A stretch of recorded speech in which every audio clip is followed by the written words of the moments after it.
My name is Ida Melander.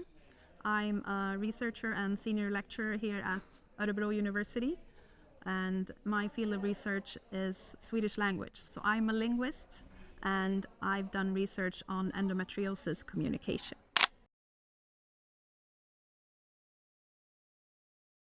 So as soon as we use language, we construct and represent what we are talking about. So word choices or how individuals express themselves and describe endometriosis can definitely say something about how they perceive their illness. So as an example, I have studied so-called self-referrals. In Swedish it's called egenremiss. And a self-referral is like a doctor's referral letter, only that is written by the patients themselves. So in Sweden, patients can write their own referrals to seek specialist care. And I have studied self-referrals written for endometriosis care. And in the study, I found that the individuals seeking care would often try to make their symptoms appear less personal and subjective, and instead make them more, objective or medical.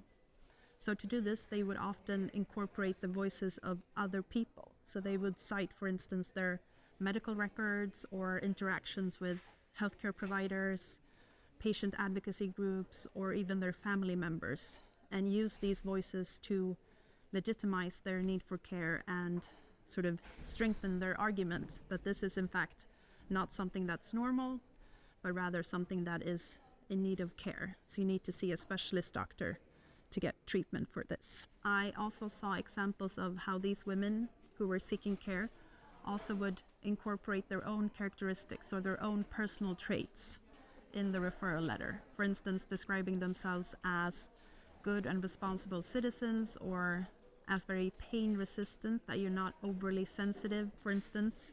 So both of these examples, I believe, highlight how these women who are seeking care for their endometriosis believe that it's not enough to simply state that you have these symptoms or that you are in a lot of pain, but rather you need to persuade these doctors, you need to provide evidence and argue for the need for care. And I think that definitely says something about how they perceive their illness and how they perceive this disease.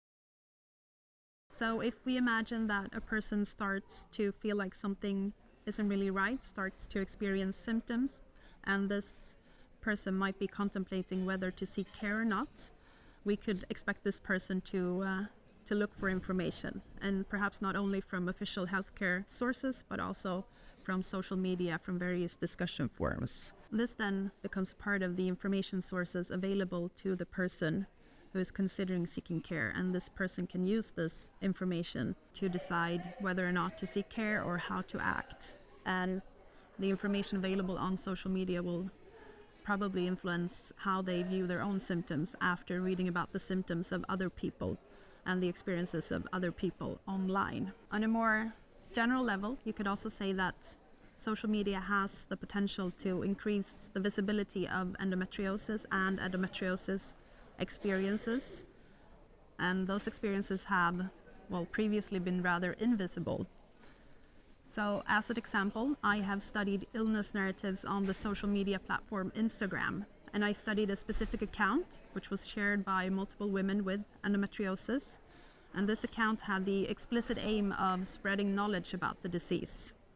So the stories posted on the account were both narratives of daily life, of living with endometriosis, but this was mixed up with more informative content, such as educating the followers about what endometriosis is or how a specific treatment works. And I think this is an example of how we can learn something from social media. We gain a greater understanding of endometriosis as a disease and what it's like to live with this condition.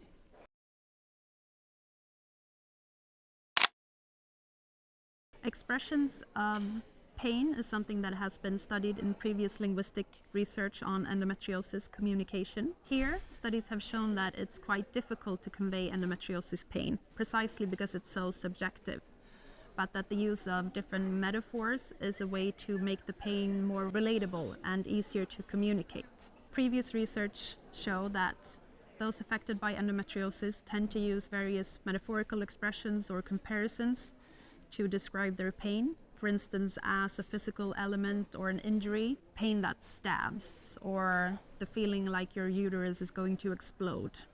Another common way to express your pain is to describe it as an external intruder that is harming the body, for instance, as someone or something that is pulling or tugging.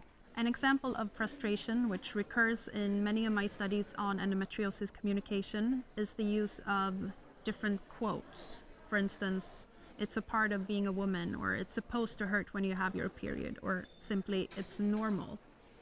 So individuals suffering from endometriosis use these quotes as a way to express their dissatisfaction and their frustration with mainly healthcare providers who have made such statements, thereby dismissing their pain and problems as something that is normal or natural and just a part of life. So these quotes function as a resource to verbalize this frustration. When it comes to the different emotions being expressed when making sense of an endometriosis diagnosis, there are both positive and negative feelings being expressed in communication about endometriosis in the media and on social media. As you might expect, more or less negative feelings tend to dominate, such as fear, sadness, dissatisfaction, uncertainty, and frustration. But there are also examples of more positive feelings, such as hope and gratitude, often when it comes to receiving a diagnosis or undergoing a treatment.